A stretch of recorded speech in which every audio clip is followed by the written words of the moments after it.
Welcome, Hearth and Homies. This compilation is volume 2 of Crime Does Not Pay. This was the radio version of MGM's Crime Anthology series. While it mostly drew from the stock radio players, there were some MGM stars who would make some appearances on the show, such as Ed Begley and Bela Lugosi. So as we continue our crime compilation series, we've taken these classic old-time radio shows and put them together with video of beautiful scenery to give you a unique old-time radio viewing experience that we'd like to call the visual radio. So sit back, relax, and enjoy the show. And as always, thanks for tuning in.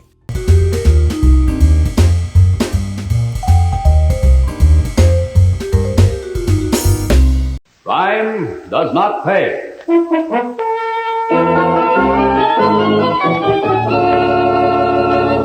How much you get for the coat, kid? Half a C. Not bad at all. Oh, it's so bad it stinks. Eddie. Save it, Jackie. You know it as well as I do. We take a chance on jail, snatch the coat, the price tag says $250, so the Fagin gives us half a C. 50 lousy bucks. That's a sucker's racket. It's beer and pretzels, ain't it? I hate beer, and pretzels only make me thirsty. So beautiful. Maybe you got an idea? Have I got an idea? Gather around, boys. Have I got an idea?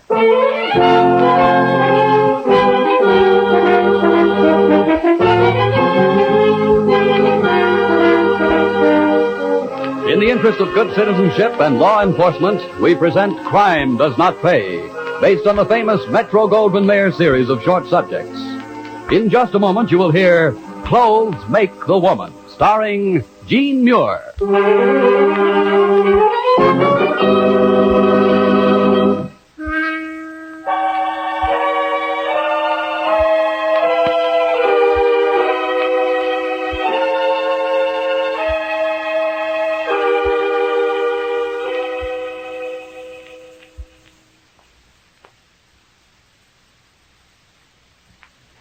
Now, Crime Does Not Pay, starring Gene Muir as Betty Page in Clothes Make the Woman.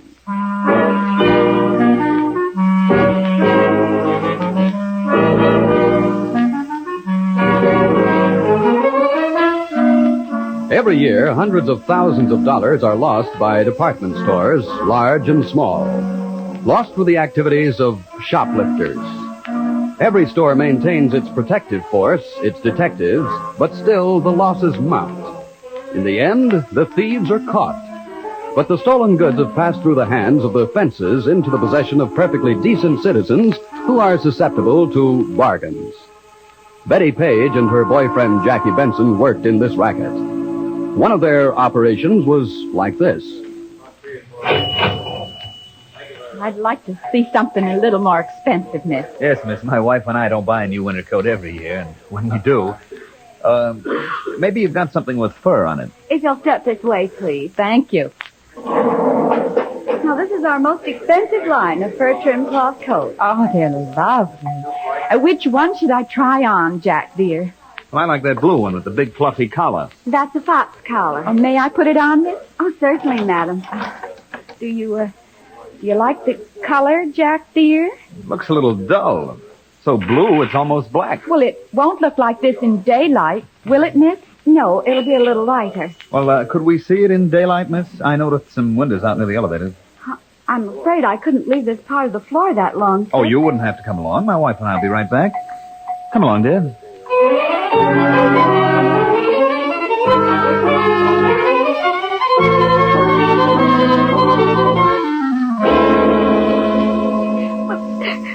Honest, Mr. Stack, they seem like such nice people. They all seem like nice people, Carter. They fool even me, sometimes. Really, Mary, how could you have let it go so long before you called me? But it is a long walk to the windows for the elevators. We were so busy I didn't dare leave the floor, Mr. Martin. Oh, no. $250. I don't know how I'll ever pay it back. Now, easy, young lady. The store is insured, you know. Now, tell me once more exactly what happened. Like I said, Mr. Stack, they seemed like such a nice couple. You hear the names? Just Betty and Jack. Go on. Well, she liked the coat. He wanted to see it in daylight. I let them go to the elevators with it. There are windows there. Oh, I'm so sorry, Mr. Martin. She left her own coat on a chair. A coat worth $12.50 at the most. And after they asked to see the more expensive models. You're altogether too trusting, Mary. Not anymore, I'm not.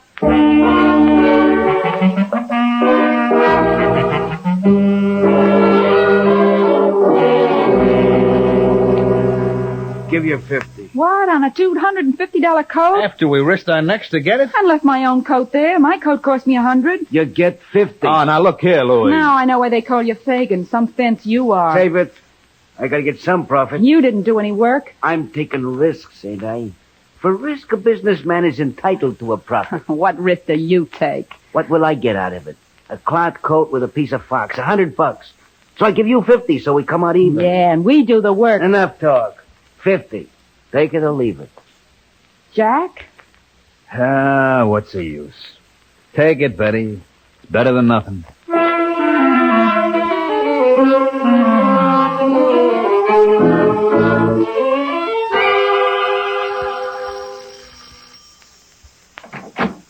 Joey, hiya, fella. Cold. I could use a drink. Hey, Betty, it's a dip. Hi, Joey. Beautiful, a man wants a drink. I heard him. I'm reading the paper. Okay, honey. Betty's sore, Joey. Fagin chiseled us as usual. Louis, that thief. Well, he pays as much as anybody. I suppose. This stuff ain't as good as it would have been if we'd have got more for the coat. Not too bad. How much you get for the coat, kids? Half a C. It's not bad at all. Oh, it's so bad it stinks. So beautiful. Maybe you got an idea? Have I got an idea? Gather round, boys. Have I got an idea? Right here in the paper. The newspaper? Uh-huh. You're in on this, too. We'll need an extra hand. What's my cut? 3 ways equal. Out of what we get from Louis? This ideal works so slick there'll be plenty for everybody, even at Louis' rate of pay. Hey, this sounds interesting. Go ahead, kid. Just let me read you this. See the picture? What, that society dame? What she got that you ain't, baby? That sable coat. 10 grand if it's $1. So, kid, so? Listen. Mrs. Louise Williams, shown above at a recent charity function in smart Rosedale Manor, is one of the sponsors of the Milk Fund luncheon to be given at the home of Mrs. Joseph Barton 2 weeks from today.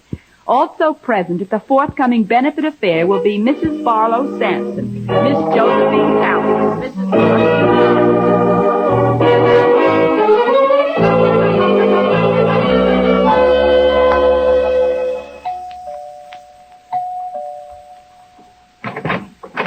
Good after... Oh. The service entrance is around at the back. Sorry, there's no time for that. Mrs. Barton called us at the last minute and told us the luncheon guests will be arriving in just about 45 minutes. Very well, come in. Where do you wish to set up? Anywhere convenient off this foyer. Joe, give me a hand with the coat racks. And, I'm Jameson. Yes, well, Jameson, where can the lady go to freshen up? There's a lavatory down the hall. Third door on the right. Thank you, Jameson. These are the baits for the coat rack, Jack. Pass of the load. Okay. Pull around the back and get comfortable in the car. See you later. Right, too late. Shall I send someone to lend a hand with the racks? Well, you could hold this end. What? No, I guess you couldn't. Is there anything you will need before the guests arrive? But there's nothing I'll need. Except for you to go ahead and tend to your, buttling, if that's the wood. How do I look, darling? You in black satin. Yeah, it's neat. How'd you pour yourself into that? And why? There's no men around this operation except me, Joey, and that Jameson. Oh, that's why, dear. Some of these society ladies show everything they've got, and I intend to keep your mind on me and the job. Are the racks ready? All in place. Hey, look at the frail coming down the stairs. That's Mrs. Barton, you dope. Now you know why I'm wearing what I'm wearing. May I ask, please, what you're doing here? I'm terribly sorry, Mrs. Barton. You are Mrs. Barton, aren't you? Yes, I am. Explain yourself, please, young lady. Well, your butler, Jameson, called us. The Acme Portable Hat and Coat Checking Service. This is our specialty service in private homes. And half of our tips go to the fund which the functions we service are given for. That's a nice idea. Strange Jameson didn't tell me he'd called you. Well, he called just half an hour ago. In the rush of preparation, he must have forgotten. Perhaps. I've been dressing during the last half hour. Oh, excuse me, the door. I'll answer it, madam. Never mind, Jameson. I want you to check the service pantry. Thank you, madam. Oh, what a life he leads. Yes, madam. No, madam. I'll do it, madam. Quiet, you fool. Louise, darling. Lottie, dear. I'm so glad you came early. Well, I thought I might have something to do. Not a thing, darling, not a thing. Except have a cocktail and keep me company. Well, that would be a pleasure. Checked your coat, dear? Tips go to the milk fund. Of course. It's a wonderful idea. I do so hate to have all the bedrooms mussed with coats and things. It was Jameson's idea.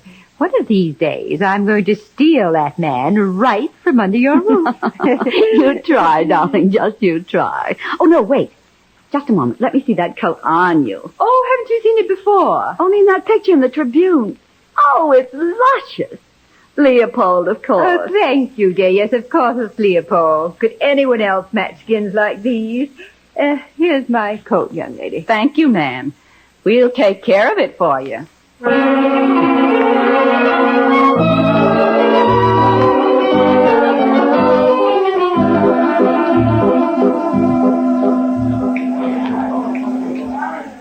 May I compliment you, young lady, on the way you pleased Mrs. Barton's guest? Thanks, Jameson. Now you've said your piece. Run along. Well, really. After all, one could be polite. What's with him? Is he on the make or something? Could be. I understand black satin has an effect on some men. Oh, it has on me, baby. Nothing any of the dames in there was wearing can make him look like you. Save it, darling. We got work to do. Did he hear you? Sure. Joey heard me. He's coming. Okay, kids. I'm out here waiting, all set. Here they come, Joey. Wait till Louis sees this haul. Mink, Persian lamb, broadtail, sable, and all real. Here, Joey. Here's the first load. There's about 30 coats for you. No, Jackie, not all of them. You want to leave some? Got him. Next pile. Hold it, Joey. Betty's going nuts. Not me, I'm smart. The 3 coats you just put through that window are worth about 15 grand. Okay, we take 6 more, including Louise Williams.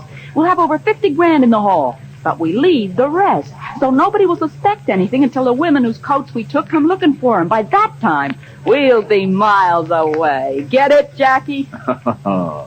Got it, beautiful.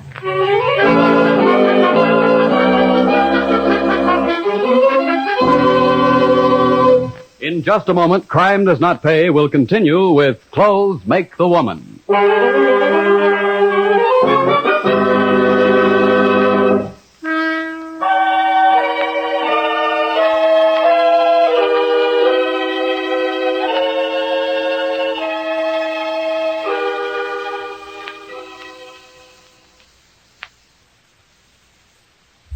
Now we continue with Crime Does Not Pay, starring Jean Muir as Betty Page in Clothes Make the Woman.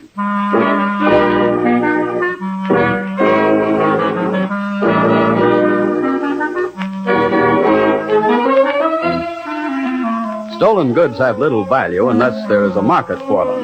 It's up to the fence, the receiver of the goods, to find that market. In the case of Betty Page and her friends, Louis Fagan Keller had to find the market. He waited a sufficient length of time and then approached his first possible customer. Who is it? You decent, Patty? Who is it? Louis Keller, remember? Not my favorite bargain hunter. And finder. Do I get into the dressing room with the best torch singer in town? At least in your opinion. Come on in, Louis. Get yourself comfortable. I gotta make a change. Yeah.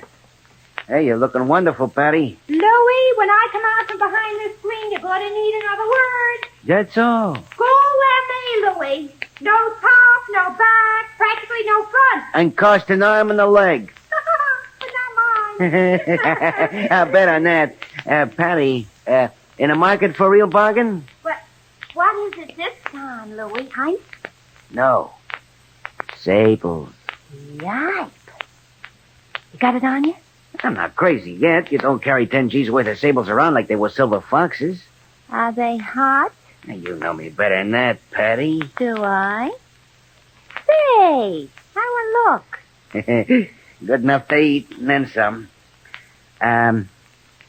Sables go good with gold lame. Not hot sables. I don't peddle hot stuff, Patty. You know that. Well, how then? Well, some people went broke. I bailed them out of hot. Wife gave me the coat for cash. Oh, I believe you. How much? 5 G's? Too much. What's the offer? Too far. Not a nickel less than 3.5. I gave 2 for it myself. 3.5, it's a deal. When? Tonight, when you finish your last number. That, Patty, is Keller service.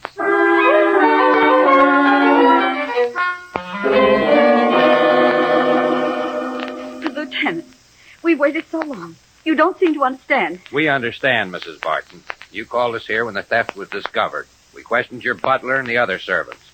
Your butler says the coat check people told him you called them. You say they told you he called them. Total 0. When we have nothing to work with, Mrs. Barton, there's practically nothing we can do. Except wait. Wait, Lieutenant. How long? For what? No one knows how long. For a break. A break. But surely the insurance company... They have their own people. They've seen us. They think it's your butler. Jameson? Impossible. He worked for my father, now for me. He's known me since I was born. People get funny ideas sometimes when they need money. Jameson wants for nothing. He never will. Nothing you know of, Mrs. Barton. Now, let it be, Stone. The butler's all right, so are the other servants.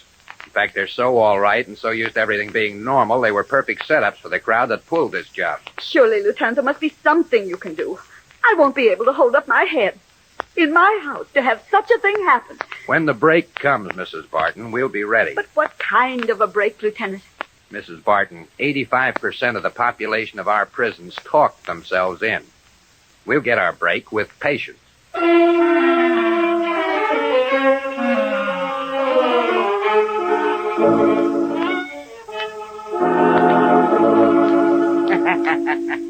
You should have seen her drool when she saw that coat, Patty. I drooled myself. I wish I could have kept it. Patty Laurel, without a brain in her head, gets to wear that coat. What do we care? She's got the coat, we got the dough. I knew you kids had come through with a big idea. Once, anyway.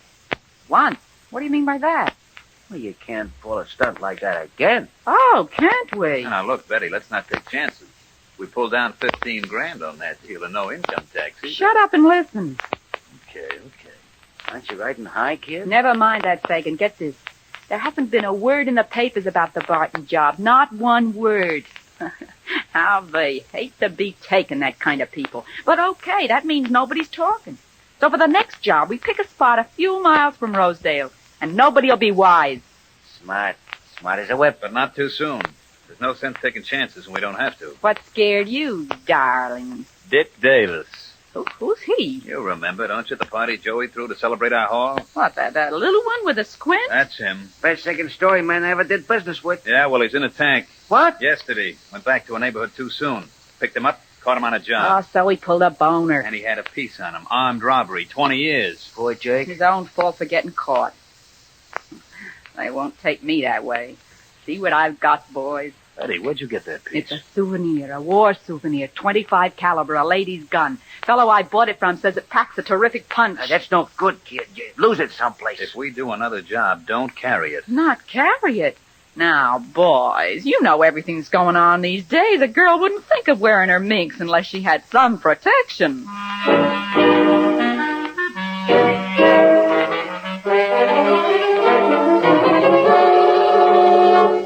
Look, Davis, we're not playing dominoes. You got a choice. 20 years to life for armed robbery, or we'll pin the 4th Street killing on you. You can't do that. You can't, Lieutenant. You wouldn't find an innocent man. Oh, wouldn't I? But I don't know nothing. I always worked alone. You know that. Please, Lieutenant, give me a break, will you? You had to have someone sell your halls for you. Who was it? I sold it myself. Peddler. Honest. Stone, Yeah. is the conference room free? The one downstairs? If it isn't, it will be. Say, did you know, Lieutenant, they just did a new soundproofing job down there. Yeah, man could yell his lungs out and nobody'd ever hear Wait a him. minute. Wait a minute. That's so. How nice. What do you say we test the soundproofing with little Richard here? No, you can't. It's against the law. Listen to who's talking now, Stone. Against the law, huh? Well. Could I make a deal? What kind? Or maybe you drop the arm part of the charge. What for? Will you? Let's see the size of your merchandise. It's the gang that pulled the Rosedale Manor job. The Rosedale job. You in on that? No, not me. But I went to a party. They were celebrating, see? Jackie Benson, Betty Page, Joey the Dip Waters, even Louis Fagan Keller, the fence. You see, that is Joey, he had a few too many, see? I got the whole layout. Is it a deal, Lieutenant?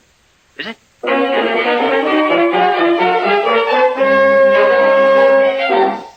Patty, I want to see your new coat. On or off, Lieutenant? Save it for the suckers out front, Patty. Where's the coat? In the closet.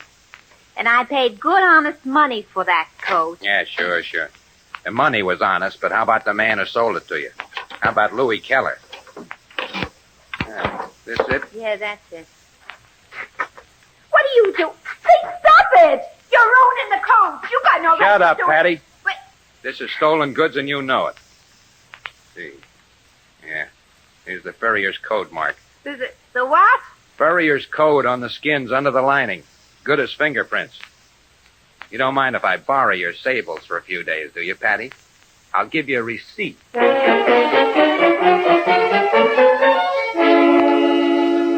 Well, Mr. Leopold? But of course it is my coat. I know it even without the markings. Whose is it? Mrs. Williams, Louise Williams. For her I made it. Special. I matched the skins like no other coat in the world. You keep a record that'll stand up in court. But of course, always sure of that, Lieutenant.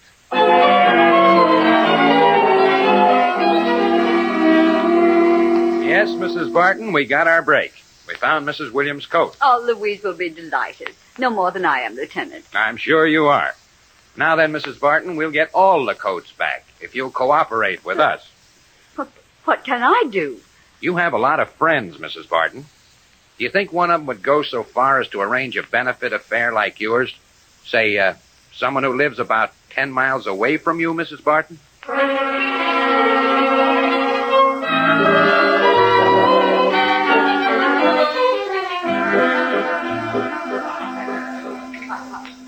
Not bad. Definitely not bad.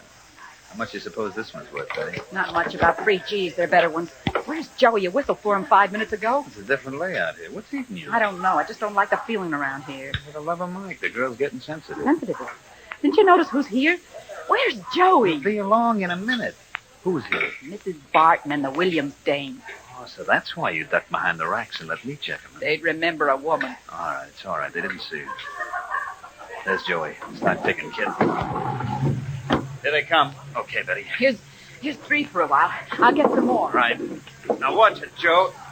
Hey, Betty, that's not Joe at the car. No, it's not, Benson. Cop! None of that. There's no exit for you, Benson. I told her we couldn't pull the same stunt twice. Where's the dame? Betty! The dame's crammed, Lieutenant. What? She came out from behind the coat racks with a gun. Got out the door before we could grab her. We'll get her. You take care of this monkey while I get out the alarm. Now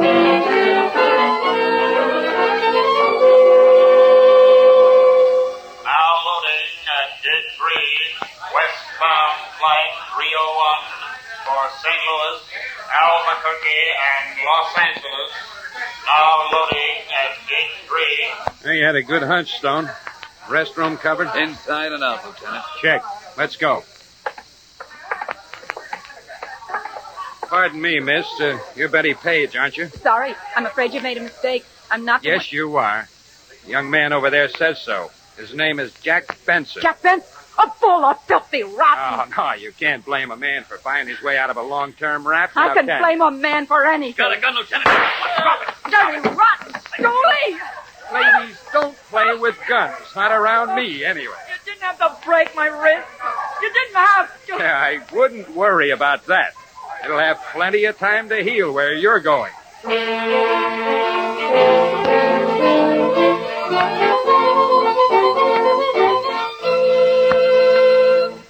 Crime does not pay.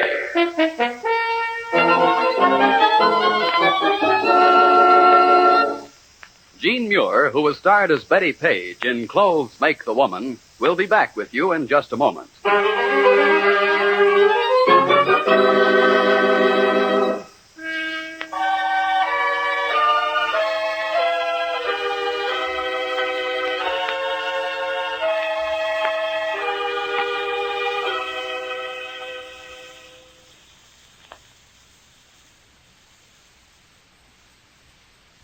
Now, here in person is Jean Muir. To me, the most interesting side of the character of Betty Page is her background, a part of her which, unfortunately, there's no time to dwell on at length. Invariably, though, girls like Betty Page reached and passed a point in their lives where they were denied the nice things they saw other girls have, through no fault of their own, and denied, too, the means to get those things honestly. With a good education, a job of the future, Betty would have become a useful citizen. Her mind, and she had a good one, would then have worked for, not against, society. It follows, then, that the fundamental causes of Betty's career in crime lie at the door of society as a whole. It is up to us, the everyday citizens, to understand those causes and to destroy them, because for us, as well as for the Betty Pages of this world, crime does not pay. Thank you, Gene Muir. Crime Does Not Pay is written by Ira Marion and directed by Marks D. Loeb, with music composed and conducted by John Gart. Technical advisor is Burton B. Turkis. The events, characters, and names used in the story you've just heard are fictitious. Any similarity is purely coincidental.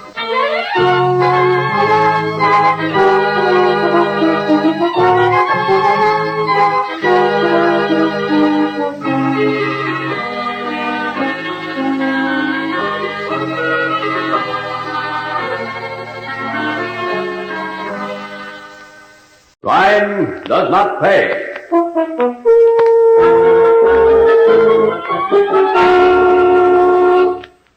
Mac Davis sent you, didn't he? What difference does it make who sent me? He got Vic. He doesn't need me, too. You were there when Vic got his. You know the rules. Rules were made to be broken, Chuckles, by smart people like you and me.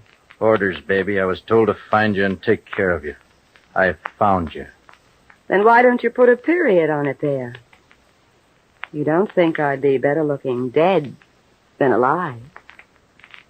What do you think, Chuckles, Frankly, baby, I think right now I'd rather kiss you than kill you.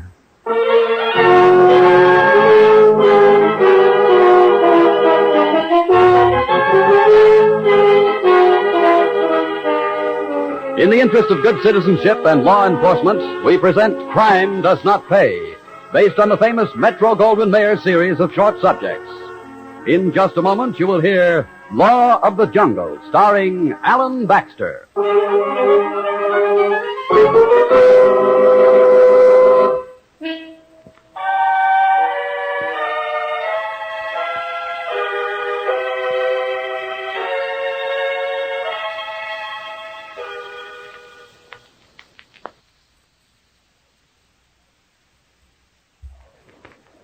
Now, Crime Does Not Pay, starring Alan Baxter as Chuckles Matson in Law of the Jungle.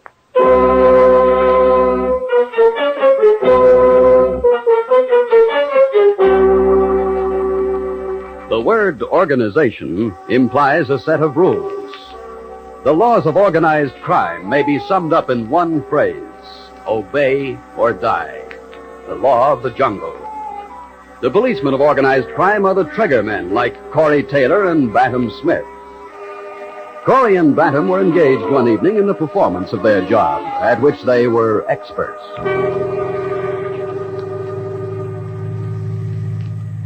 Much further, Corey? Not much. You heard the bug. He said 2 miles past the Red Robin Inn, turn right, dirt road. Vic's convertible we parked along there. Lover's Lane. Never thought Vic was the romantic type. Watch that speedometer. You ever see Mary Parker? With her, I could get romantic. 1/10 of a mile to go. The dame terrific? Really stacked. Slow down. Yeah. What a shame. You mean Mary? Yeah, if she's got like you say. Nobody will miss Vic. Do you really think he could get away with it? Looks like it. That jerk. Nobody crosses Mac Davis and gets away with it. Least of all in the horse syndicate. Watch it. Here's the turnout. Right. Holy smoke. You expect to hit anything on a road like this and in this dark? I brought the chopper. Oh, that ought to do it. You sure it's Vic's car? I know the license number like I know my own name. Keep going. Now, there's a paved road at the end of this rut. Gotcha. Nice to have known you, Vic. Too bad I never got to know the dame. Slow down, Bantam.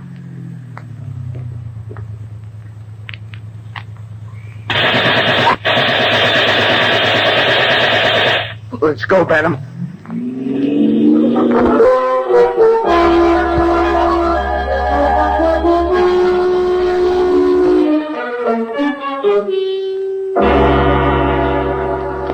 Trouble over every front page in town. Gangster slain by machine gun blast. Lover's Lane. Scene of gang war killing. It was bound to come out, Mac. You know that. Somebody was bound to find him. They always do unless we give them a cement jacket. I know, but get this. Police discovered the dead mobster Vic Jones following a telephone call from a woman. What? Impossible. The chopper at 6 feet. The woman refused to give a name, but a lady's glove found on the blood-smeared floor of the car indicated that some woman had been present when the shooting occurred. Police are searching for a friend of Jones, one Mary Parker, ex-model. But I gave them about 40 slugs. I don't see how... No, but it happened. You missed it. Clean. So the whole story is walking around loose. I gotta start all over again. Let us take care of it. Go on, get out fast before I lose my temper. And on the way out, tell Chuckles I want him. Okay, Mac, if that's the way you want it. Yeah, sure, boss. We'll tell him. Sometimes I wish I was running a one-man racket like the old days. You want me, Mac? Yeah. Can't you smile once in a while? A job you want done, Mac? Yes, a job. I want you to get Mary Parker. Yeah, I saw in the papers the boys missed her last night. Don't you miss. Piece of sash cord never misses. I know. Not when you're twisting it. Okay, get the Parker dame. What's she look like? Pictures in the paper, here. Anything with some clothes on? You're a cold fish. No, that's all. Okay, where'll I find her? She's got half as much brains as she's got looks. She's still running. Which way? Where do you suppose the trail starts? Vic had a place for her over on Stanton Street. You might start there. Right. And keep going until you find her. All women talk too much. A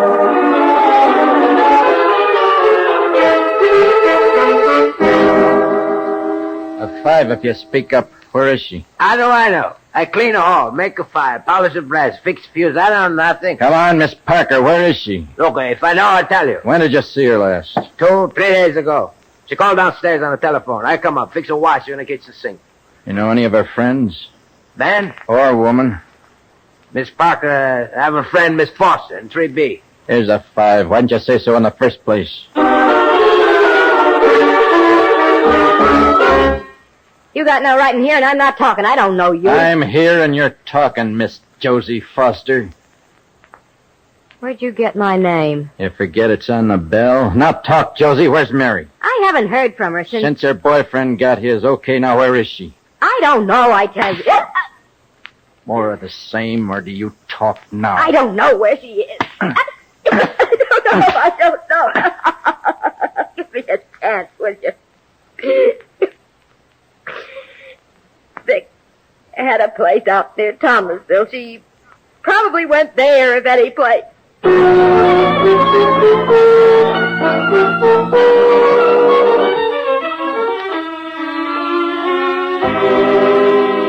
What'll you have, young fella? A Coke and some information. One Coke, coming right up. What do you want to know? Any strangers hereabouts lately? Any strangers, Pop? You got it bad if you can't even laugh. Sure, there's a mighty pretty one staying up the Jones place. Bought a load of canned goods this morning, like she was aiming to stay a while. Asked me to deliver for her. Did you? Not yet. All right, if I do it for you? Why not? Quite a piece out, though. 5 miles up the road, right turn. Half mile from the fork on the left. I'd like to see her face when she opens the door and you say, groceries, miss. That'll be something. Yeah, that'll be something.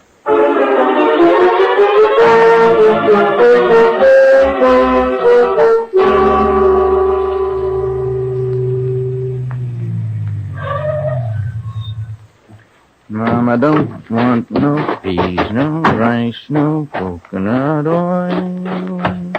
No, Mama don't want no peas, no rice, no coconut oil. Who's there? Groceries, miss. Well, leave them on the porch and go away. Can't. Mr. Tucker says COD for strangers. Oh, all right. You have to wait a minute. No peas, no rice, no coconut. Say, that's quite a load. Put it in the kitchen, will you? In the kitchen, Oh. Mary Parker, isn't it? My name's Chuckles Matson. The one who never smiles. Vic told me about you. Vic never mentioned you. Now I see why. Oh, thank you. You, like what you see? I like it. I could like it a lot. I'd like to teach you to smile.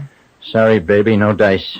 Now take it without a fight and I won't have to hurt you. Mac Davis sent you, didn't he? What difference does it make who sent me? He got Vic. He doesn't need me, too. You were there when Vic got his. You know the rules. Rules were made to be broken, Chuckles, by smart people. Like you and me. Orders, baby. I was told to find you and take care of you. I found you. Then why don't you put a period on it there? You don't think I'd be better looking dead than alive. What do you think, Chuckles? Frankly, baby, I think right now I'd rather kiss you than kill you. Want to try the kiss, Chuckles? Why not?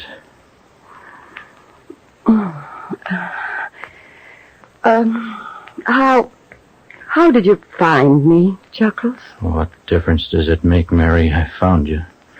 We'll put a period on it there.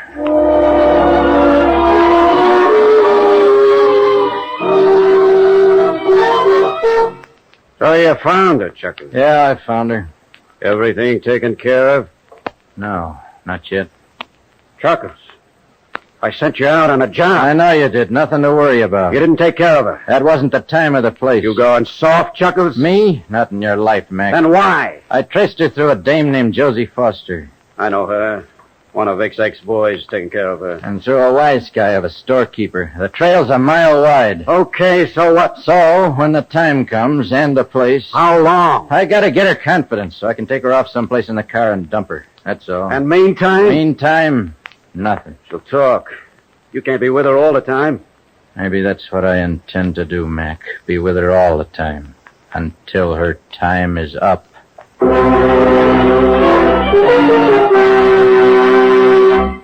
In just a moment, Crime Does Not Pay will continue with Law of the Jungle.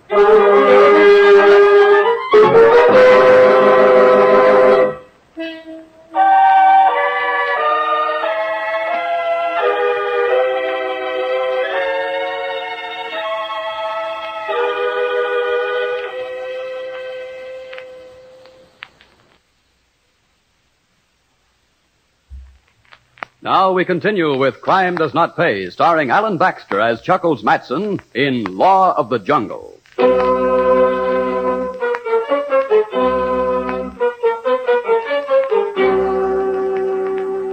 There were some among the men and women of the underworld who thought of Chuckles Matson as the hand of fate. But now that hand was stayed. Chuckles was taking care of Mary Parker in his own way. And it was a pleasant way for both of them, even when he brought Mary back to the city.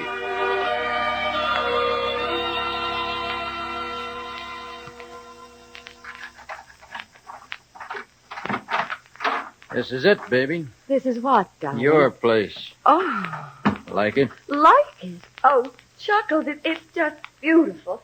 Why, it even has a view. Stay away from that window, baby. What? Oh, I see. Mac doesn't know about this. Or us. You're taking an awful chance, darling, if I'm still...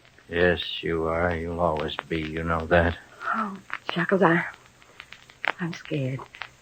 It's all too good to last. It'll last longer here, kid. It's only a hop and a jump from my own place, see? And Mac will take it easy if I'm around town more than if I was with you in the country. Where does Mac think I am? In Thomasville. And you didn't tell him about this place.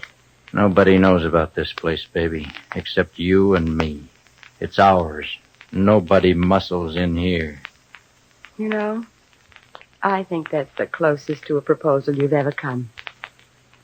I think you do love me in your way, darling. I'm beginning to think you really do.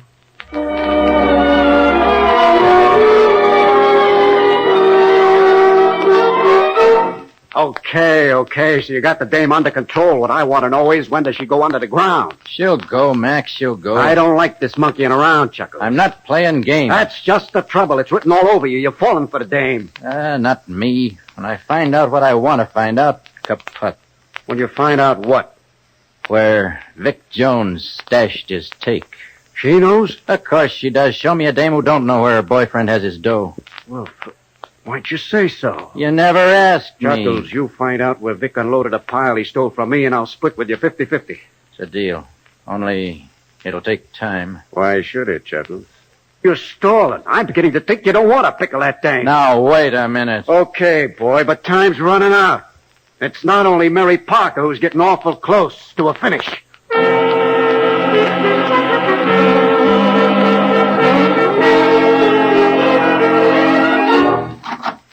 There she is, boss. Who do you think you are forcing me to come here? Sit down, Josie, and try to act like a lady. Who are you? Mac Davis.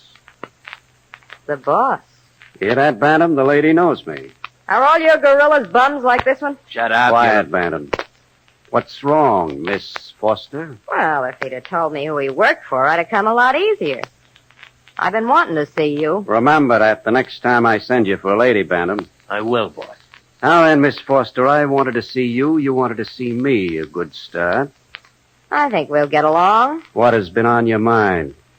You sent a frozen-faced character looking for Mary Parker. Yes, I understood you're a friend of hers. I was. But I understand you tipped off Chuckles concerning Mary's hideout. Chuckles? Him? Oh, that's a laugh. Oh, he does laugh once in a while. What about him? Just he slapped me around before I told him, and I don't forget things like that. Keep talking, Josie. I know where he's hiding Mary. So do we, in Vic Jones' place in Thomasville. We can take her any time we want. That's what you think. What? Shut up, Bantam. Where are they, Josie? You'll, take care of him if I tell you? One way or another? Yes. He's gone soft on her. I saw her in town a week ago and followed her. He's got her in a flat on West Warren Street. Pretty ritzy. He's crossing you, Mr. Davis. Thank you, Josie. Thank you very much. You're welcome. Now, what did you want from me? Exactly what you've told me. So Mary Parker's right here in town after...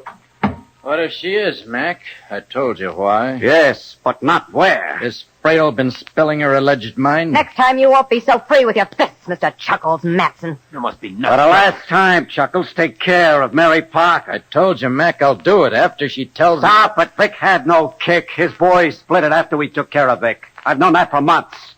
Make up your mind, Chuckles. It's Mary or Mary and you. You know the law. Don't cross me, Chuckles. I'd hate to have to put you in a cement jacket.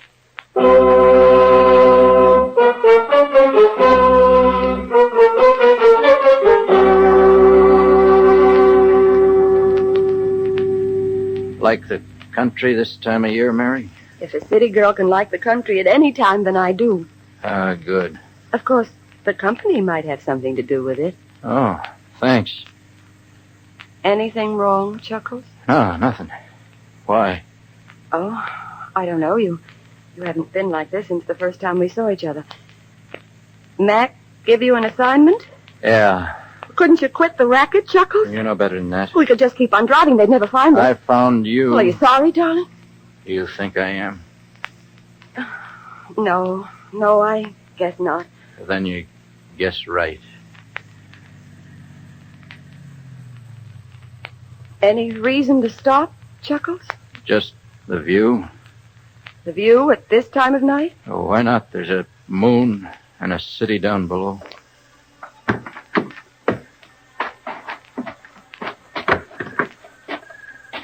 We are being romantic, aren't we? Why not? Once in a lifetime. Why not? Over here, Mary. Come on. Oh, it is lovely, Chuckles. You know, darling, you can be sweet. I wonder what you were like when you were a little boy. Look at the moon, Mary. Where? In your eyes, darling. Now, up there. Isn't this view something? It is. But you could almost look at it the rest of your life, I guess. Yes, Mary. The rest of your life. No, Chuck, no! Oh, fight, baby. It'll go easier. It won't hurt. Sorry, baby. It was you, or both of us.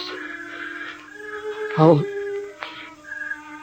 bury you here, baby, so you can see the view the rest of your life.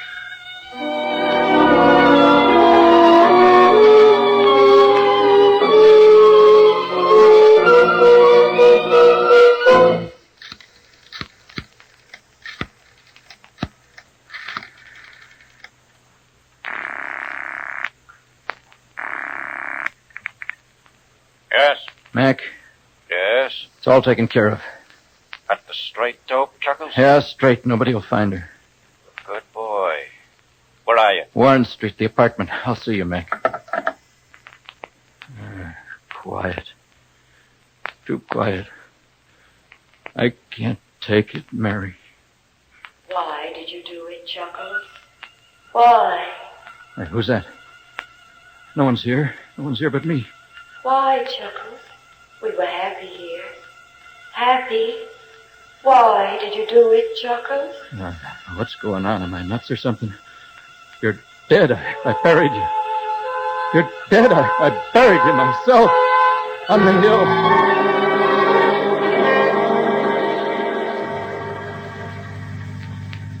No such thing. No such thing as voices. Kid stuff. There's no such thing. She's not the first nor the last. You like to drive with me, Chuckles? With the top down. Cut it out. You're driving yourself crazy. We like the country as much as two city people could.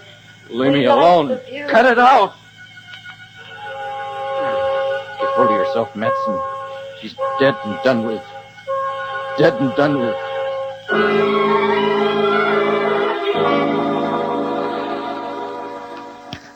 I'll open. I'm in.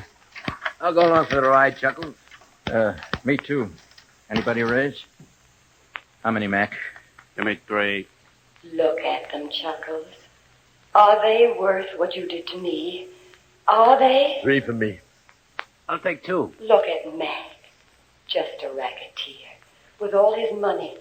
A penny anti-racketeer. Look at Corey, at Banton. Wake up, Chuckles. I said 3. You asleep or something? Snap it up. All I want is 2 cards. Are they worth my life, Chuckles? Are they? Are they? Chuckles. Are they? Oh. Sorry, how many did you want, Mac? I said 3. Sorry, I was thinking. Cash me in, will you, fellas? I'm just spoiling your game tonight.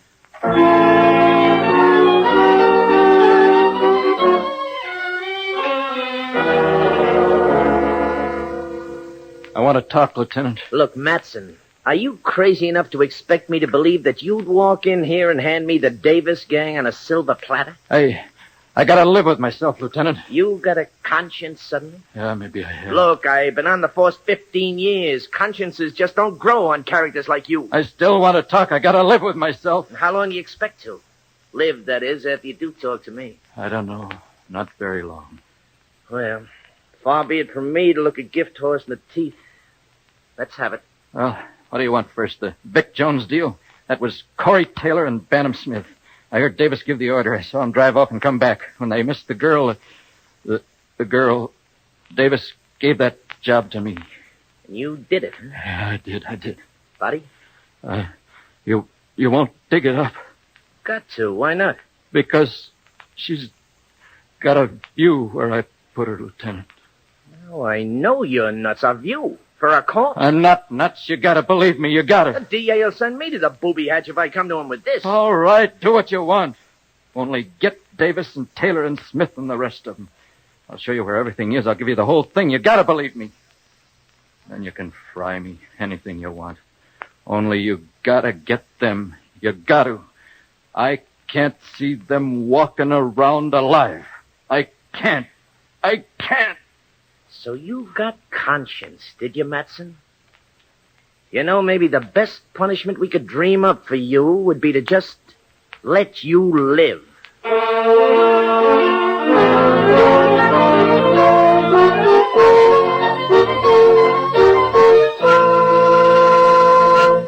Crime does not pay.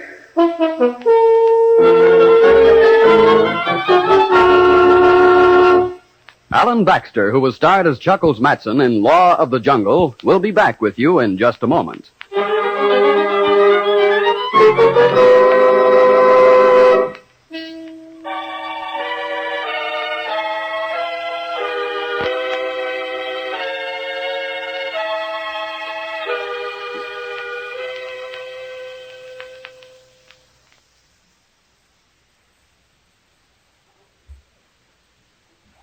Now, here in person is Alan Baxter. You've just heard a story of crime and violent death, which dealt with people we can hardly call pleasant.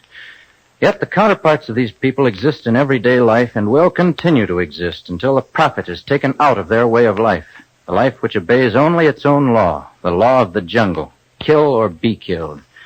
Mac Davis and his well-organized mob operated a gambling syndicate. Their profits came from the sucker money, the bets placed through them by otherwise decent citizens who wanted to turn an easy dollar, make a quick profit themselves. When decent citizens everywhere stop supporting this kind of organized crime, the prototypes of Mac Davis and Chuckles Matson will disappear. In other words, only people like you and me can make certain that crime does not pay. Thank you, Alan Baxter. Crime Does Not Pay is written by Ira Marion and directed by Marks V. Loeb, with music composed and conducted by John Gart. Technical advisor is Burton B. Turkis. The events, characters, and names used in the story you've just heard are fictitious. Any similarity is purely coincidental.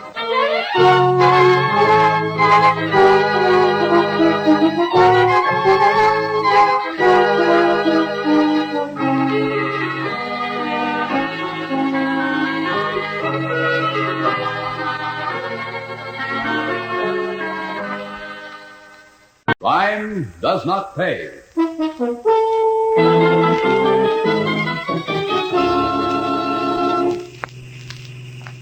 Jimmy. Oh, Jimmy, darling, how can you even think a thing like that, much less say it out loud? Because it happens to be true. You heard them tonight. But they weren't talking about you. Now you're trying to protect them. You're my girl, aren't you? Jimmy, or are you? Sometimes I just don't recognize you at all. Well, then take a good look, Diane. Because I'm the guy who never got overseas during the war. And everybody's been laughing at me ever since.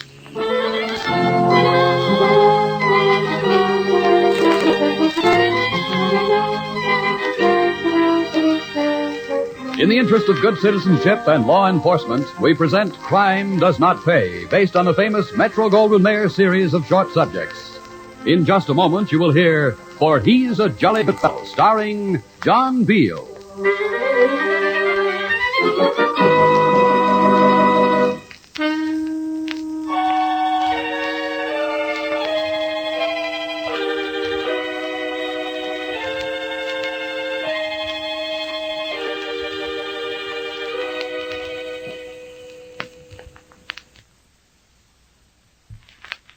Now, Crime Does Not Pay, starring John Beale as Jimmy Lodge in For He's a Jolly Good Fellow.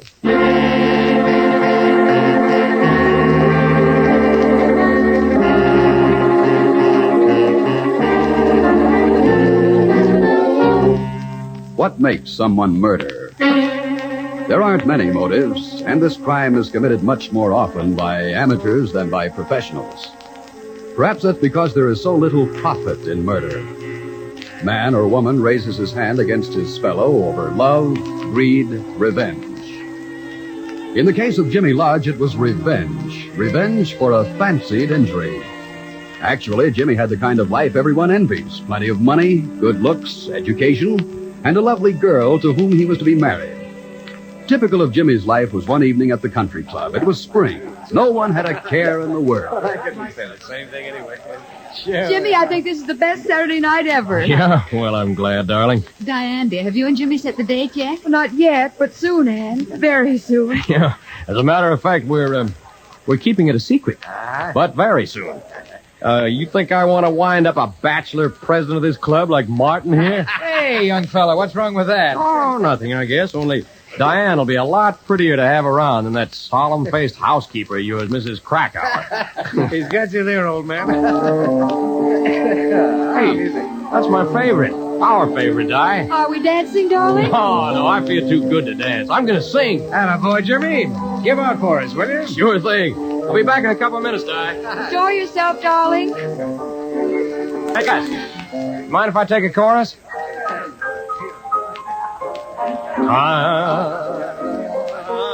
I'm on my hands, you in my arms, nothing but love in view. Then if you fall once and for all, I'll see my dreams come true. Moments to spare for someone you care for, one love affair for two.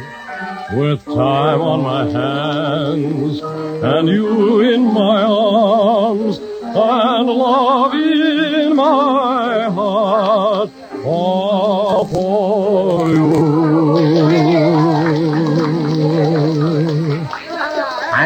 Thank you, one and all. I bow. And now, if you'll excuse me, take it, Gus. And I don't know, Martin. Exhibitionism has a variety of motives. Well, personally, I never could stand a show-off. A show-off is a show-off, that's all. Well, you know how it is. Some people just never grow up. Darling, you were wonderful. Simply terrific. Oh, not bad. Not bad at all. You'll do, son. You'll do. Oh, will I? Even if I am an exhibitionist and a show-off? Why, Jimmy, you a show-off? Of course not, Jimmy. Well, now, look, Jim, I don't know how you... Whatever made you say that, Jim? You know, as well as I do. Come on, Di. The party's over. Jimmy, please. Well, it's over for me. It isn't much fun when you hear something you're not supposed to hear. And this isn't the first time either. Well, are you coming, or do I go alone?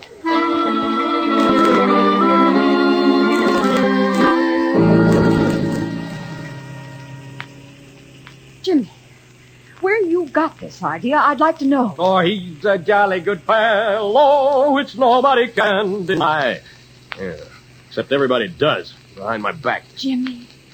Oh, Jimmy, darling, how can you even think a thing like that, much less say it? Because it happens to be true. You heard them tonight. But they weren't talking about you. Oh, now you're trying to protect them. You're my girl, aren't you? Or are you? Jimmy, sometimes I just don't recognize you. Now, well, then take a good look, Diane. Because I'm the guy who never got overseas during the war. There's been lack ever since. So that's all the ridiculous ideas. Ridiculous? Just wait. You'll see how ridiculous it is. When I get even. Laugh at me behind my back, will they? They'll laugh on the other side of their faces after I get even. If they can laugh, then...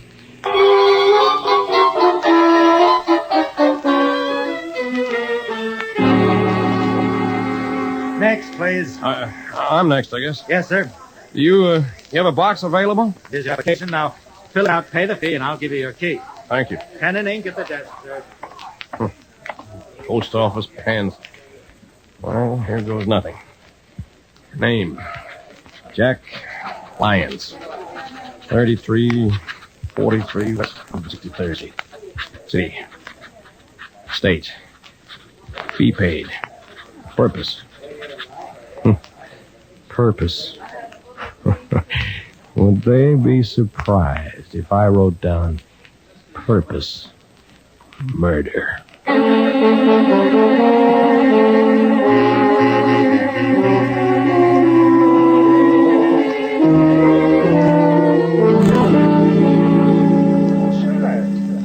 I don't get it, Martin. I just don't get it. It's not that they're discharged as servant or anything. No. All our help has been with us for years. Well, I'm sure my Mrs. Krakauer isn't writing anything like that to me.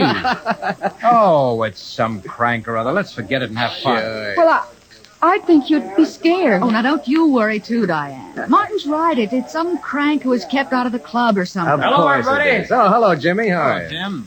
Hello, Jimmy. Di? Well, kiss him. Go ahead. We don't mind. David, stop it. You're embarrassing them. Embarrassing me? The jolly good fella? Not a chance. Di, darling, your lips, please. Well... Thank you, darling. Nothing like young love, I always say. Yes, indeed. Why don't you ask Jimmy? Maybe he'll have an idea. What, Ann? Ask Jimmy. Yeah. Oh, about the letters. Uh-huh. What letters? Martin and I have had threatening letters. Threatening? How? Oh, the usual thing. I'll get even for what you did to me. You'll know I got even while you're dying. Even? For what? Who knows? You got one too, Martin? Oh, yeah, sure. Exactly the same. Typewritten. No return address, of course. That's funny. Oh, well, some crank, I guess. Why don't you just forget about That's just what we were saying. Ah, music. Well, wife, we'll dance with husband? Don't mind if I do. See you later, people. it? Diane? No. No, thanks. Not now. Say, look, will you excuse me, youngsters? I promised myself I'd be home and in bed early tonight. Oh, yes, of course, Martin. Well, it's very early for you, isn't it? What will the club do without you? Oh, it'll run itself one night anyway. Good night, Diane. Jimmy. Good night, Martin. Yeah. Good night. Jimmy, Yes, darling? did you write those letters? Oh, what in the world gave you that idea? Jimmy, did you? Why, don't be foolish, sweetheart. Well, if I wanted to do anything about getting even with those guys, would I write a letter about it first?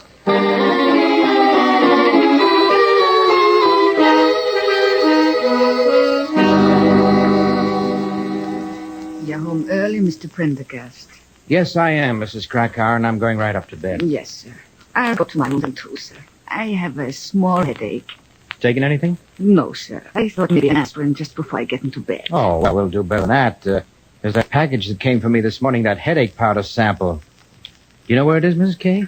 I put it in your medicine chest, sir. Wrapped just the way it came. Well, fine. You just trot on upstairs, and I'll fix your dose.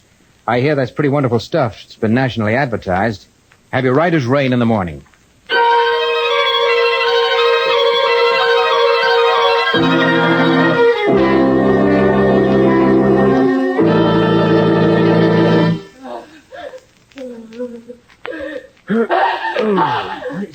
What is that? Mrs. Krakauer, is that you? Where am I slipping? That's good. Where's the light? Never can find anything in a hurry. Yeah, that's better. Here they are.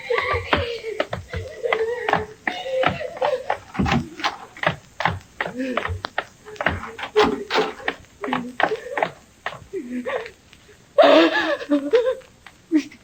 Prendergast.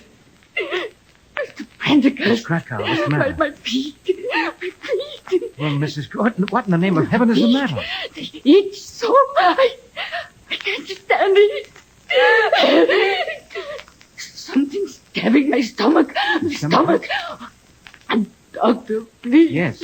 Doctor. Yes, sure, of course.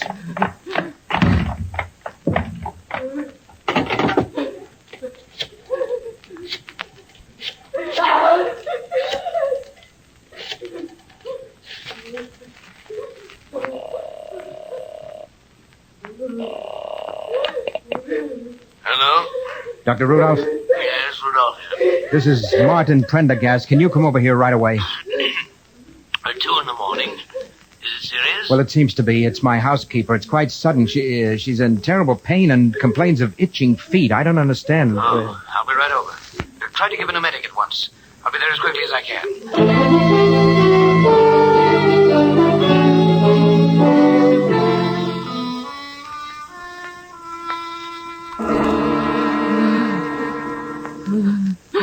Well, Doctor? She better?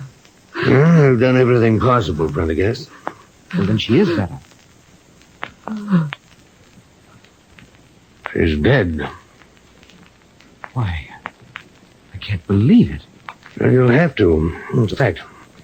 A terrible, meaningless death. Well, I'll have to notify her family. There's a brother, I think.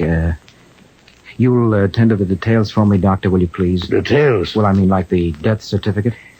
There won't be a death certificate. Not tonight, Prendergast. What? Why not? Because I won't sign it. Your first call isn't to her family, Prendergast. It's to the police. Your housekeeper had all the symptoms of poisoning by strychnine.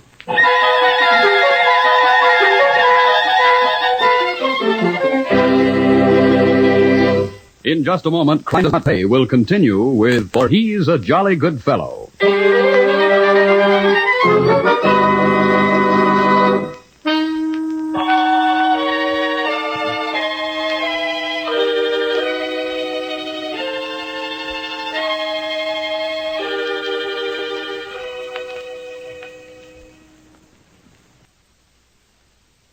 Now we continue with Crime Does Not Pay, starring John Veal as Jimmy Lodge in For He's a Jolly Good Fellow.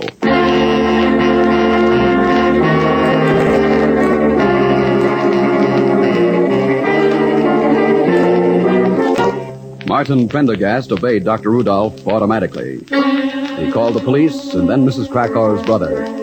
Within minutes, 2 patrolmen from a radio car were in the house, and shortly thereafter the homicide detail arrived, Lieutenant Hank Rollins in charge. The routine matters were taken care of, and then the lieutenant turned his attention to Mr. Prendergast. Well then, Mr. Prendergast, do you have any reason why your housekeeper should want to commit suicide? No, none at all, Lieutenant. Did you have any such intention? Of course not. Then why, sir, was there a lethal quantity of strychnine in this house in such a peculiar place? What? We haven't had the contents of the bottle analyzed yet, but the doctor was positive. Says the strychnine was in a bottle of a headache preparation he found on the table next to the woman's bed. Well, then I gave it to her myself. Mr. Prendergast, are you confessing to a murder? No, I'm not, but I gave her the bottle from my medicine chest. Where did you get it? Well, it came in the mail. Like so many of samples do. It doesn't contain, you know. Ever opened before? No, not even unwrapped. The paper must be still in the wastebasket. I opened it for her last night. Is it addressed to whom? Why, to me, of course. Mr. Prendergast, is there anybody who wants to kill you? Oh, naturally not. Everybody's always so certain about that. Never even had a threatening letter from anyone? Well, now that you remind me, yes, I did, just a few days ago. Something about getting even. Do you have that letter? And the wrappings from the package the bottle came in? Well, the letter's here in my desk. The wrappings Yeah, are... I got them. Wastebasket, as you said. Interesting. Post office box return address. Well, they all have that, usually. Yes, I know. And here's the letter. Well, Lieutenant? This is interesting. Notice the similarity in the typing on the label and the letter. Mr. Prendergast, you're certain that none of your close associates harbors a grudge of any kind? Oh, that idea's ridiculous. Perhaps not. Look, I have a lot of detail in this case today. Reports, autopsy, all that, but I'll appreciate it if you'll invite me to your club tonight as a guest, without mentioning that I happen to be part of the homicide detail. You do that for me, Mr. Prendergast?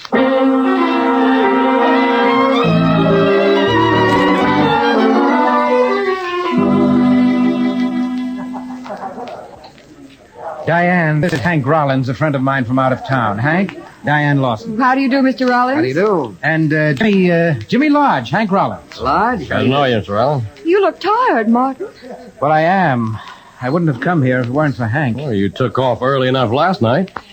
Yes, that's why, I guess. Mrs. Krakauer, my housekeeper, died at 4 this morning. What? Oh, no. She was such a nice person. A call for Mr. Rollins, sir. I took the liberty of bringing the telephone. Yes, that's right. Plug it right in, Ricardo. Thank you, sir. The call for Mr. Rollins on here, please. Here you are, sir. Thank you.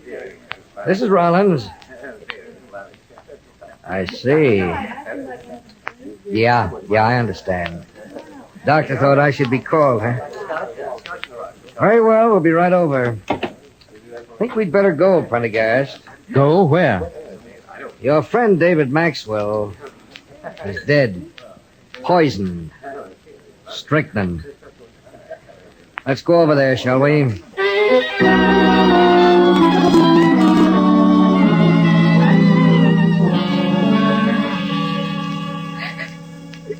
But why?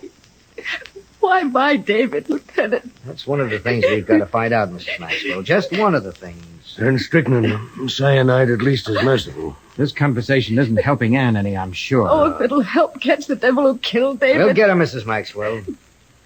Now, if you feel up to answering a few questions. Anything. You say your husband took some headache powder? Yes.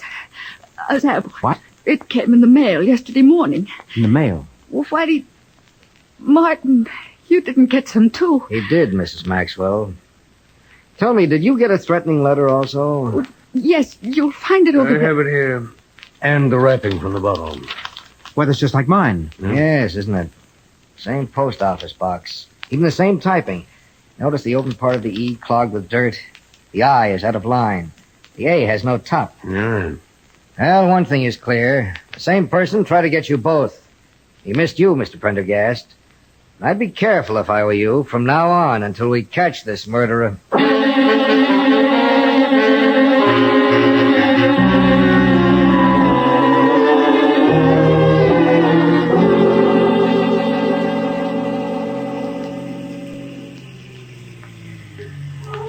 Here we are, Di. Yes. Here we are. And that's the first word you've said all the way home. Jimmy. Dave Maxwell. Mrs. Krakauer. It's too awful. Things like this happen all the time. Ever read the tabloids, darling? But not to us. Us? How do we fit in? I don't know. Oh, look, sweetheart, can't you forget about it long enough to kiss me goodnight? I'll try. Good. No, don't touch me. For the love of Pete. Jimmy, I've got to say it. You know more about these deaths than you're saying. You've gone completely nuts? You wrote the letters. I know you did. What? Oh, you're upset, Diane. You're talking yourself into something. No. The way you talked the other night. The same words. Get even. Will you stop it? I can't. Are you hysterical? Do I have to slap you? No, don't you touch me. I think I loathe you. I'm going in the house. Don't get out of the car. Don't, Jimmy, don't. Diane, why do you talk like this to me? Because not once since I started talking have you denied you did it. Goodbye, Jimmy, goodbye.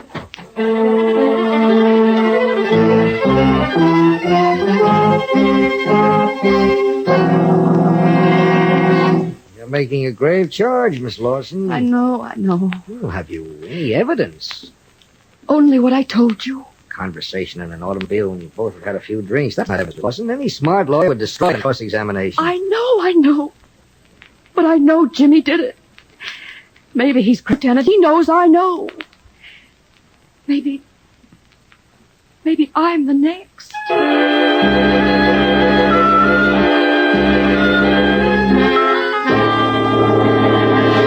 But this is incredible, Lieutenant. Absolutely incredible. Murder is an incredible crime. Well, what could Jimmy Lodge have had against David and me? I won't believe it. Not Jimmy. Why, he's always been the life of the party. Oh, once in a while we used to kid him, Yeah. Well, all I can say is we're getting closer. We have the mailing list of the firm that manufactures the headache powder. I had a request for samples from a post office box in this city. The same number that was on yours and Mr. Maxwell's packages. And, the name? Jack Lyons. Jack Lyons. Jimmy Lodge. J.L. Exactly, Mr. Prendergast. That's one of the mistakes an amateur almost always makes. The same initials for his own name and his alias. Now,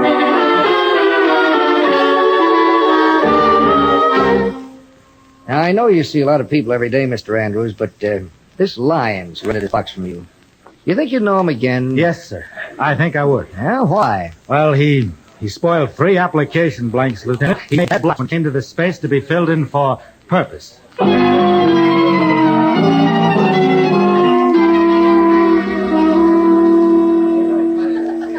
I still don't believe it, Lieutenant. Well, Mr. Andrews here will make it definite. So far, we've linked up the poison with the post office box. Shortly, I think we'll link the box to our man.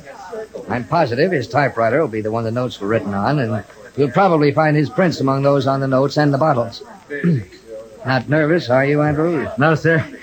Gee, an awful lot of people here. Saturday night's our big night. Lieutenant, may I see you a moment? Yes, of course, Miss Lawson. Pardon us, gentlemen. Certainly, Lieutenant. He's here. I saw him come in the side entrance. I asked Gus to play his favorite song. He'll get up to sing it, I'm sure. Oh, thank you. You're a smart woman. Andrews knows nothing about his singing, and if Andrews recognizes him... I'm on my hands. There it is. The song, I mean. All right. Let's stand here with Andrews. It is difficult, Mr. Prendergast, looking for someone in a crowd like this. It'll make your identification all the better. Exactly, Andrews. Proof in court. A vocalist, too, eh? Real nice affairs you run, Mr. Pratt. Well, Andrews? That's him. That's him singing. I'd know him again any place. That's the fella calls himself Jack Lyons. All right.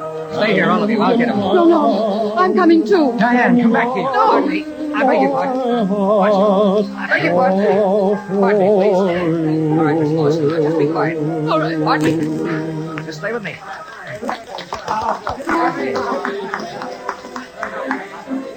Excuse me, Lodge. Oh, it's you. That was my girl. Jimmy. Sorry, Lodge. I'm Rollins, homicide. Please come quietly. Oh, so she spilled what she thought she knew, did she? Don't make a scene, Lodge. Jimmy, don't. Oh, you don't take me. I got even with Maxwell. I'll get all of you. Don't try it, Lodge.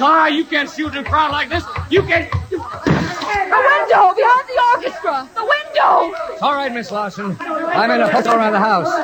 He won't get very far. You can depend on that.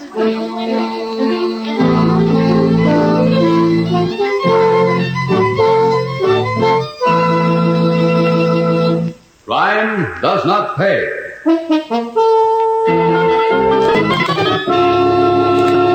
John Beale, who was starred as Jimmy Lodge in For He's a Jolly Good Fellow, will be back with you in just a moment.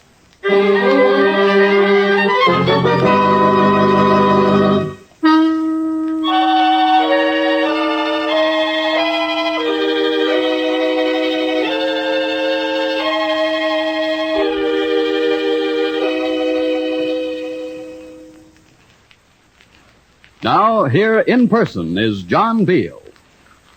Jimmy Lodge might have gotten away with it, as the saying goes, even after Diane went to Lieutenant Rollins, if he hadn't left a trail behind him. A trail of similarities in the two deaths, and in the way the poison was introduced into the households of the victims. But the fact is that no matter how clever a criminal may be, one way or another, justice is always served. And inevitably, the perpetrator of a crime learns the cardinal lesson that crime does not pay. Thank you, John Beale. Crime Does Not Pay is written by Ira Marion and directed by Marks V. Loeb, with music composed and conducted by John Gart. Technical advisor is Burton B. Turkis. The events, characters, and names used in the story you just heard are fictitious. Any similarity is purely coincidental.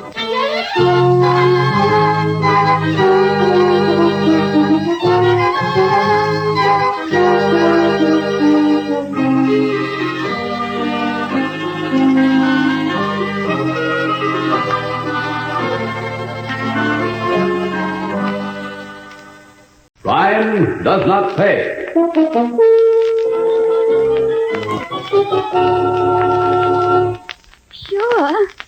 Sure, I like you a lot, Happy.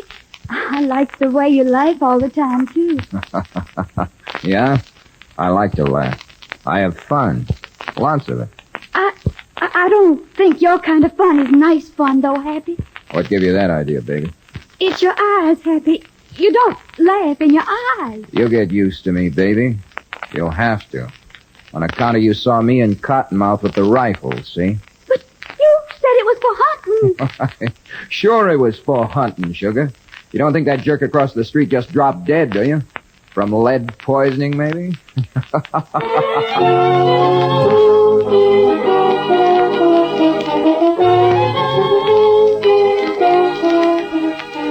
In the interest of good citizenship and law enforcement, we present Crime Does Not Pay, based on the famous Metro-Goldwyn-Mayer series of short subjects. In just a moment, you will hear Death on the Doorstep, starring Donald Curtis.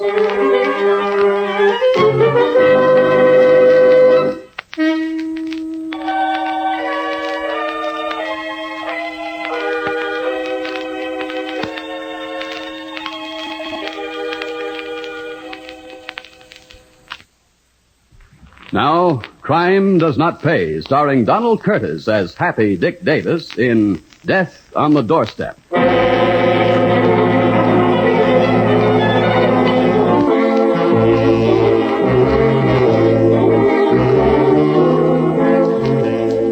workings of organized crime are far more complicated than most people realize. Not only is the nation divided into districts, each with its own administration, but the large cities are split up that way as well. And any boss in any district may request help at a price, of course, from any other boss to settle his present difficulties. That's how it happened that Happy Dick Davis, specialist in executions, went south for the winter. Happy took the train he felt flying was too risky for himself. And in due course, he was met at the station and driven to the local headquarters. Here he is, boss. Happy Dick Davis himself, in person. As ordered, boss. As ordered. Glad to see you, Happy. Sit down. Smoke? Don't mind if I do. Start talking, Happy. How do you operate? Depends. On what? Situation. If I can get in close, I like to use a piece of sash cord. For distance, I like a rifle with a telescopic sight. Kind of noisy, a rifle. Not with a silencer, it ain't. I told you, boss. What a man. Thanks. What's your plan for here? Who's the character you want? Name C.D. Stone. A stoolie. Stoolies die slow up north. And we got no time. This bum is talking our best men into a 10-year rap. Federal, too. He's got to go. And quick. Who's the finger man? Cotton here. Give it. Okay. Your pal C.D. handy? Cotton? I know where to find him. Okay. Let's ride. One thing, though. Yep. Why'd you send for me? Not that it's any of your business, but we wanted somebody from out of town. All my trigger boys are shacked up with perfect alibis this minute. They're staying that way until the job is done.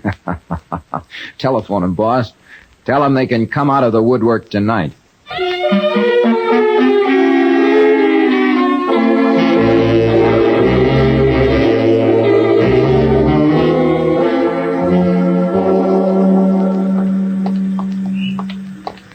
Not much of a town you got here, Cottonmouth.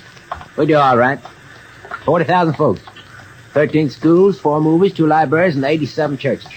Well, what for, all them churches? Nothing else to do Sundays is all. What do you do for fun?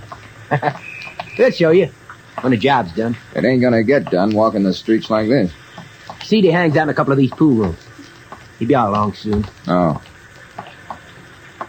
Why they call you Cottonmouth?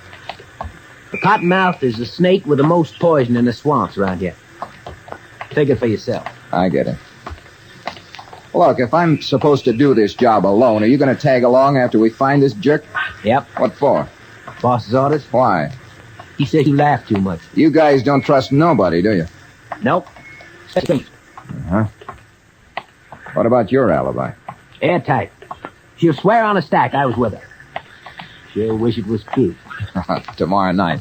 That's a promise. Thanks, pal. You know, one of these days I'm going to marry that dame. Hey, look at there. Huh? C.D. Which one? In the cap. Casing the move. I see. Kind of scrawny. Shouldn't be no trouble. Oh, he's going inside. And that's he's going to the movies. Come on. Hey, you going after him in there? Yeah, I want to blow this dump. All them churches must have funeral parlors attached. But the joint will be packed. They got a western. All the better. I'll get him with the rope, and we'll get out before anybody knows nothing. After they find him, it'll be a mob scene. Nobody will remember nothing. Brother, you sure know your business. Yep, that's why the price is high. How many did you wish, please? 2, baby. You for me, and a friend of yours for a friend of mine. I meant tickets, big boy. So did I, till I caught the looks in your lamps, kid. Say, you must be from out of town. How'd you guess? Hey, if we're going in, Happy, we better get My friend here's afraid he missed the shooting. Here you are. 70 cents, please. Thank you, sir. Don't mention it. 70 cents for 2. Cheap down here. Come on, Cotton. Did you see your pal C.D.? Looking at the cheesecake and the pictures in the lobby here? He just went in this minute. Come on. 2 tickets, right here. There he is. Turn down the aisle. Hey, that's he's sitting on the aisle in the last row. Is it? How could I reach him with the rope? Why do they build these walls back at the last row? Keeps out drafts, I guess. What do we do, Happy? Wait till he comes out? No, I want to get this job over with. Hey, that ought to do it. What ought to do it? A fire axe. There on the wall. Hold everything. Hey, Happy, don't try it. Nice heft to this.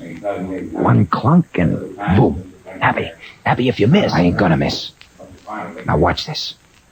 This is gonna be a cinch. Hap, look out. He's getting up. Oh, for the love of Mike. The dope must have seen another seat down front. Yeah, of course. All my life I wanted to do a job with a fire axe, and now the jerk has to be a movie house seat jumper.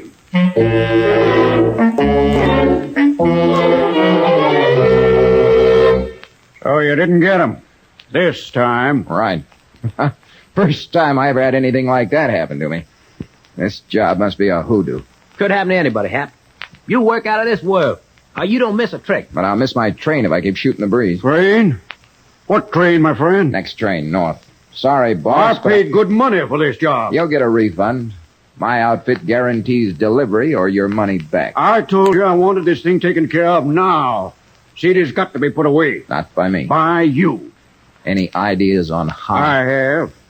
Now, never mind your newfangled ideas. Cottonmouth will get you a car. You can park in front of CD's rooming house and let him have it first thing in the morning. If you haven't got a piece, I'll give you one. No cowboy jobs for me. Too many things can happen. Cowboy jobs? Yeah. Fire away, car and gear, take the corner on 2 wheels. Hi-oh, silver. Not me. No cowboy jobs. That's out. You got a better idea, son? Sure I have. What's across the street from CD's place? Another rooming house? What else? Good enough. If we can't get a front room, we'll use the roof. You see, pals, my favorite piece of luggage for a trip like this is the sweetest Springfield 3030 you ever saw, complete with telescopic sight and silencer.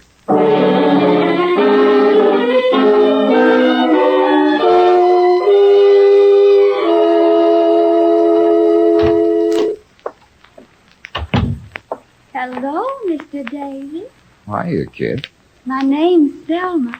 I told you that, Mr. Davis. Yeah, and mine's Happy. I told you that. I know. Then why don't you use it, baby? Stop being so formal.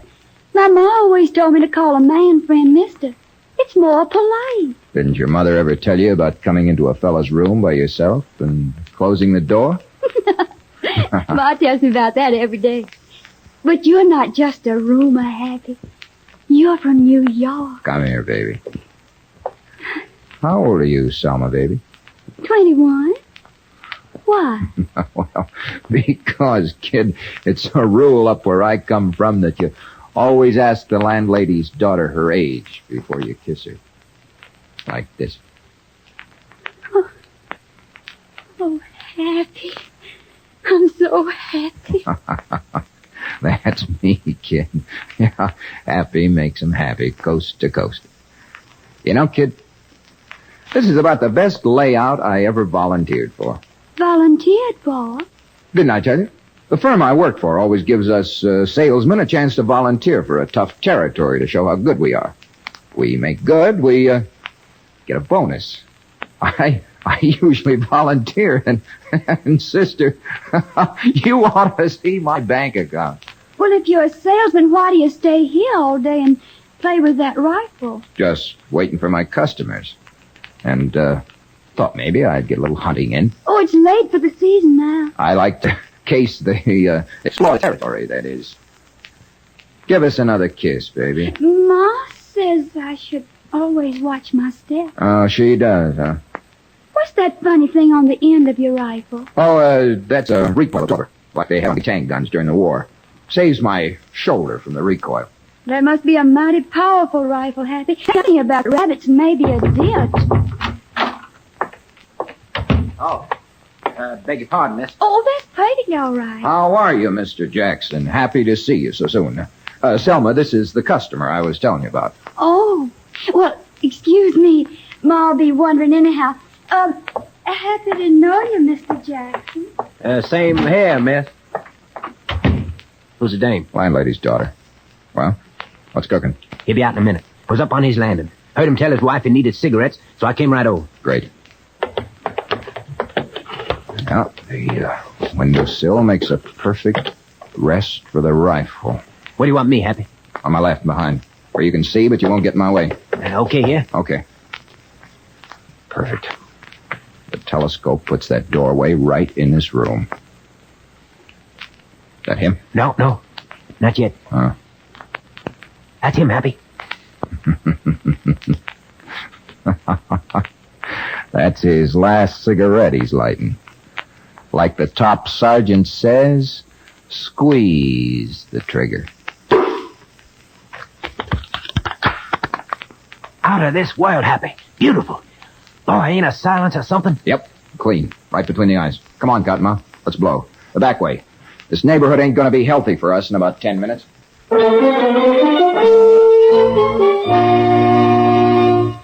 In just a moment, Crime Does Not Pay will continue with Death on the Doorstep.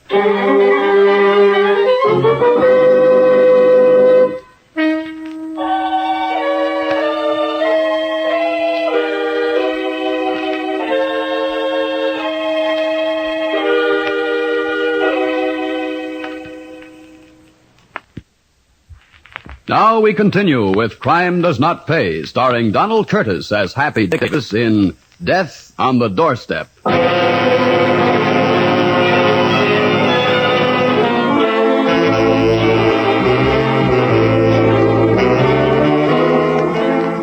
man quietly and silently dead in a doorway attracts much less attention than one would believe.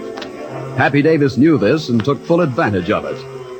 Thus Happy and Cottonmouth were safely and gaily celebrating their achievement in the big shot's quarters by the time the first sirens announced the arrival of the police at the scene of the crime. And it was almost 3/4 of an hour after C.D.'s death that Sergeant Taylor of the local homicide squad straightened up from bending over the body and said, Come on, get back. All right, Hall. Guess we've done about everything we can at this point. Looks like it, Sergeant. Simpson?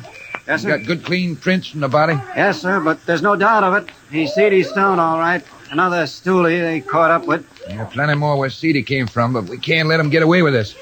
They'll feel too free with the others, so we got work to do. No weapons around here. I got the boys checking sewer gratings up and down the street. Sure a neat job. One hole right between the eyes. I wonder now. From the way he fell, he was facing the street. Usual finger job. He came out of the house, stopped on the doorstep. He was pointed out. They let him have it. Off they go. Any stolen cars been reported since yesterday? Anybody around here notice a car or hear a shot? Checked. Not even a backfire. Now look at the position of the wound.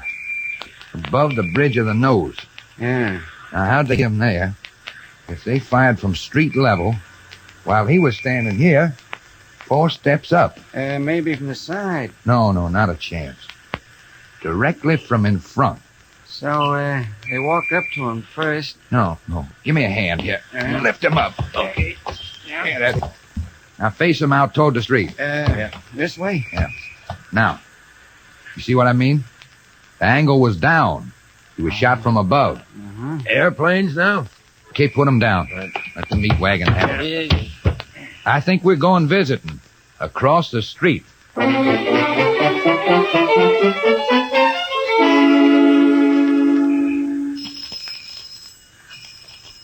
See what I mean, Hall? Vacancy. Somebody's moved out.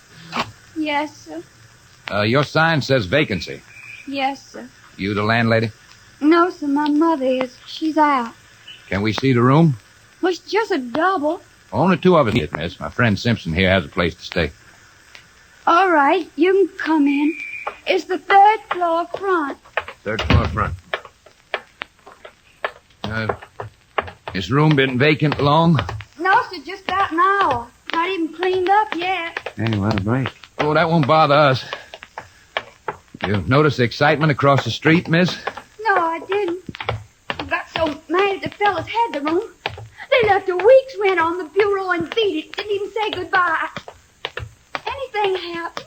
Yeah, somebody got shot right across the street. What? Of all things. Person's life isn't safe anywhere these days. Oh, this person knew he was taking chances. This is the room. Well, thank you, ma'am. Want to look it over, fellas? Okay. Yeah, me too. Not a bad view. Front room and everything. You see, miss? What? They're taking the body away now. It's too bad the room was left. They'd have seen everything. Yes, wouldn't they? And very neat, were they? Cigarette butts on the floor and all. Sergeant, found this right near the window. Looks like we picked the right place. What? That's a bullet. No, it's a shell, miss. Well, Happy had a rifle here with a funny thing on the end. He said it was a shock absorber or something. Silence, Yeah, must have been. You You don't want to rent this room. You're cops. Yes, miss. Sergeant Taylor, homicide. It's Detective Hall, Detective Simpson. How do you do, miss? Apparently, the man who was killed across the street was shot from up here. Oh, no. Did you know this, Happy well? Well enough. Local fella? Well, his friend, Mr. Jackson, sounded like he came round here, but Happy, he came from New York. He told me. Well, look, miss, I have an idea. You don't have to play along if you don't want to. I have a hunch you'd be interested. Now, you listen closely.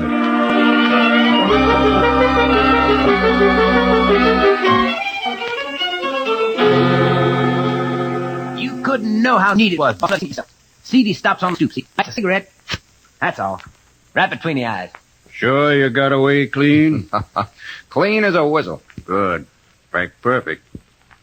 I got a little something for you, Happy. Sort of a bonus. Oh. A G-note for yourself. Hey, that's all right. Some jobs are worth volunteering for. You gonna take the night train, Happy? Well, you might as well. I'll let your boss know what a great job you did. Oh, I don't know. Maybe I'll stick around a few days. Hey, it's the dame, boss. What dame? The landlady's daughter. That sort of thing ain't safe, Happy. Dames is poison, south or north. That babe don't know from nothing. Except that a fellow from New York is different. Well, he talks different anyhow. Well, so can she. Don't worry, boss. Say, can I use the phone? Well, you're on your own now. Go on, help yourself. Thanks. You know, can't get used to dialing only 4 numbers. New York, we got 7. Hello? Hi, Selma. Oh, it's you. Surprise, baby. You walked out awful quick, Happy. I come into some money awful quick. How's about helping me get rid of it tonight? You mean dancing, maybe? Nothing else but. Pick you up, say, 8 o'clock? 8? All right, honey, I'll be ready and waiting. Bye. See you later, kid. See what I mean, fellas? Talk different, and a dame is a lead pipe cinch.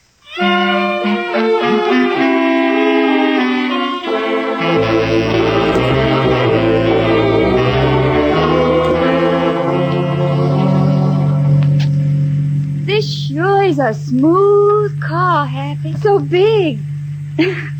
I saw one like it in a movie. Yeah, Hollywood's full of them. Why are you stopping, Happy? I got to park. According to the rule, when you're out with a freak like you got to park. Oh, Happy, you're so funny sometimes. Only sometimes. Most of the time. Sure is quiet out here. Not like the big town. Want to go to New York, Selma? Me? New York? Who wouldn't? Want to go with me? So you can walk out on me like you did this morning? I came back for you, didn't I? Uh-huh. But next time, maybe you wouldn't come back. What's the matter, baby? Don't you like me? Oh, sure. Sure, I like you a lot, Happy. I like the way you laugh all the time, too. So I like to laugh. I have fun. Lots of it. I don't think your kind of fun is nice fun, Happy. What gave you that idea, babe? It's your eyes, Happy. You don't laugh in your eyes. You'll get used to me, baby. Sure you will. You'll have to. On account of you saw me in Cottonmouth with a rifle, see? But you said it was for hunting. Sure, it was for hunting, sugar. You don't think that jerk across the street just dropped dead, do you? From lead poisoning, maybe? But I don't understand, Happy. Honest, I don't. I'll draw you a diagram, kid. You got 2 choices, see? You can come with me and have fun, or you can stay here, permanent. I could have maybe had just a little time. Sure. Take all the time you want until tomorrow night. I'm going north on the night train, so you figure all you want and have your bag packed when I come for you. But Happy, That's the picture, kid. And it don't need no frame around it.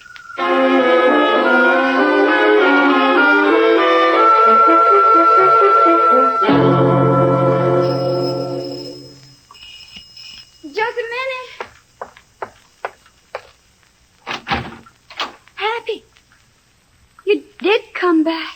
I would, baby.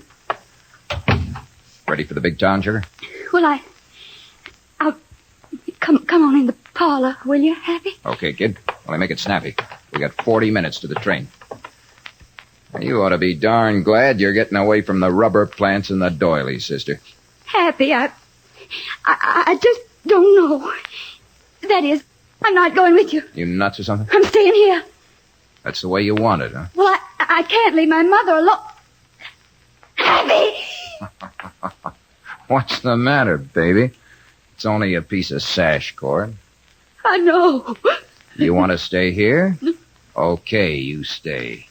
This burg's dead as a doornail anyway. You might as well stay here dead as alive. That goes for you too, Happy.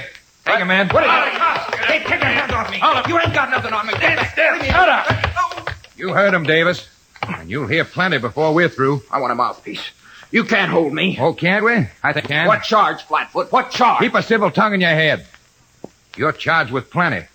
Murder of Cedar Stone, the attempted murder of this girl here. You can't prove a thing. We can prove the works, Davis. Cottonmouth is singing his head off. We traced a $1,000 bill you changed at the hotel this morning straight to the boss, and he's locked up, too. We got your prints and Cottonmouth's from the room upstairs. We picked up your luggage from the check room at the station, your rifle included, complete with fingerprints. We got the shell you fired and the bullet. Can't prove anything, Davis? We got enough to fry you twice. But once will be quite enough. It usually is, in my experience.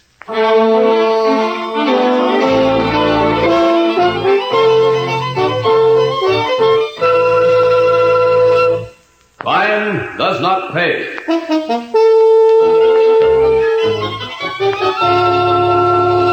Donald Curtis, who was starred as Happy Dick Davis in Death on the Doorstep, will be back with you in just a moment.